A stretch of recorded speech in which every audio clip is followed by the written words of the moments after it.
एक समय था जब भारत को सोने की चिड़िया कहा जाता था, जहां हर शहर, हर गांव, हर बाजार में समृद्धि थी।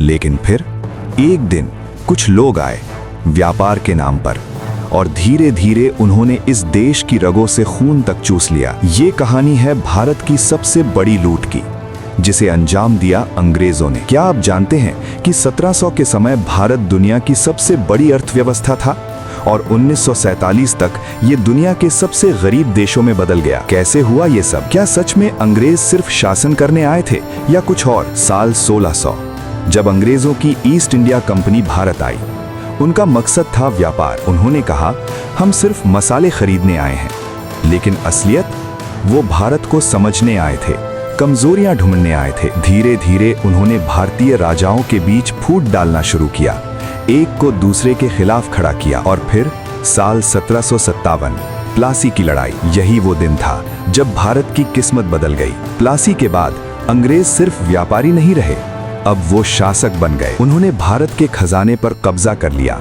सोना, चांदी, हीरे सब इंग्लैंड भेजा जाने लगा। इतिहासकारों के अनुसार अंग्रेजों ने भारत से लगभग 45 ट्रिलियन डॉलर की संपत्ति लूटी। 45 ट्रिलियन, सोचिए कितना बड़ा आंकड़ा है ये। और ये सिर्फ पैसे नहीं थे, ये था भारत का भविष्य जो छीन लिया गया। अंग्रेजों ने भारत के किसानों को सबसे ज्यादा नुकसान पहुंचाया। उन्होंने भारी टैक्स लगाए, इतने भारी कि किसान अपनी जमीन तक बेचने लगे। और फिर उन्होंने किसानों को मजबूर किया कि वो खाने की फसल नहीं बल्कि नील और अफीम उगाएं। परिणाम, लाखों लोग भूखे मरने लगे। साल 1770 बंगाल में भयानक अकाल पड़ा, लगभग 1 करोड़ लोग मर गए। लेकिन अंग्रेजों ने क्या किया? उन्होंने टैक्स कम नहीं किया बल्कि और बढ़ा दिया। साल 1943 फिर से बंगाल में अकाल, लाखों लोग सड़क पर तड़प तड़प कर मर रहे थे और अंग्रेज वो भारत का अनाज विदेश भेज रहे थे। ये सिर्फ लापरवाही नहीं थी, ये एक सोची समझी क्रूरता थी। एक समय था जब भारत कपड़े का सबसे बड़ा उत्पादक था, लेकिन अंग्रेजों ने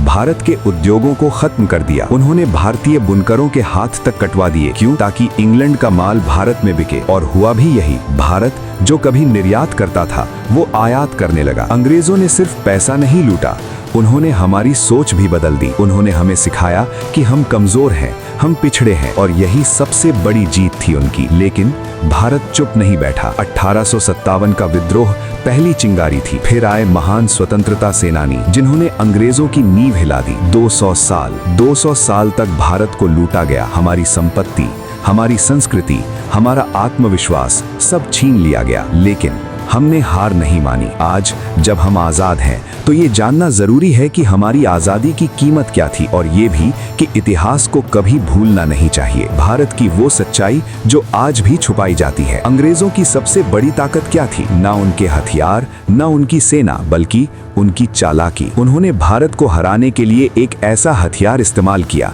जो किसी तलवार से भी ज्यादा खतरनाक था, डिवाइड एंड रूल। उन्होंने हिंदू और मुसलमानों के बीच नफरत बोई, जाति के नाम पर लोगों को बांटा, राजाओं को एक दूसरे के खिलाफ खड़ा किया, और धीरे धीरे भारत खुद ही टूटने लगा। अंग्रेजों ने सिर्फ जमीन और धन नहीं छीना, हमारी सोच को भी गुलाम बना दिया। साल 1835 एक नाम सामने आता है, थॉमस बेबिंगटन मैकॉले। उसने एक नई शिक्षा नीति बनाई। उसका मकसद क्या था? ऐसे भारतीय बनाना जो दिखने में भारतीय हों लेकिन सोच में अंग्रेज। और यही हुआ। धीरे धीरे हम अपनी भाषा, अपनी संस्कृति सब भूलने लगे, और यही अंग्रेजों की सबसे खतरनाक जीत थी। भारत सिर्फ सोना चांदी ही नहीं था, यहाँ के जंगल, खनिज, नदियां सब कुछ अनमोल था। अंग्रेजों ने हर चीज पर कब्जा कर लिया। कोयला, लोहा, कपास सब इंग्लैंड भेजा जाने लगा, और भारत सिर्फ एक सप्लायर बनकर रह गया। उन्होंने रेलवे बनाई, लेकिन क्या वो भारत के विकास के लिए थी? नहीं, वो बनाई गई थी ताकि भारत का सामान जल्दी से जल्दी बंदरगाह तक पहुंचाया जा सके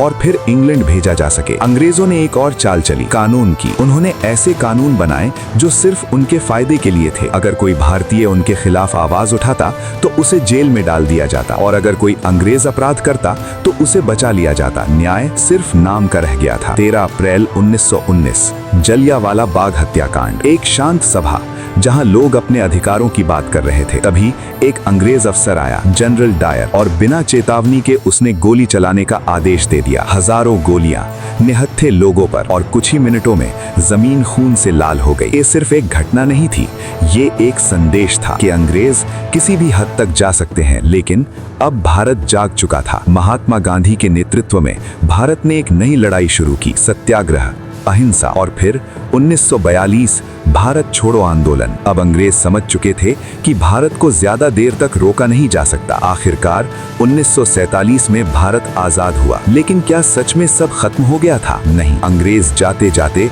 भारत को दो हिस्सों में बांट गए। भारत का विभाजन, लाखों लोग मारे गए, करोड़ों बेघर हो गए, और ये उनकी आखिरी चाल थी। 200 साल की गुलामी सिर्फ इतिहास नहीं है, ये एक चेतावनी है कि अगर हम एक नहीं रहे तो कोई भी हमें फिर से तोड़ सकता है। अगर आपको ये सच्चाई जानकर झटका लगा तो वीडियो को लाइक करें और चैनल को सब्सक्राइब करें, क्योंकि ऐसी सच्चाई हर किसी को जाननी चाहिए।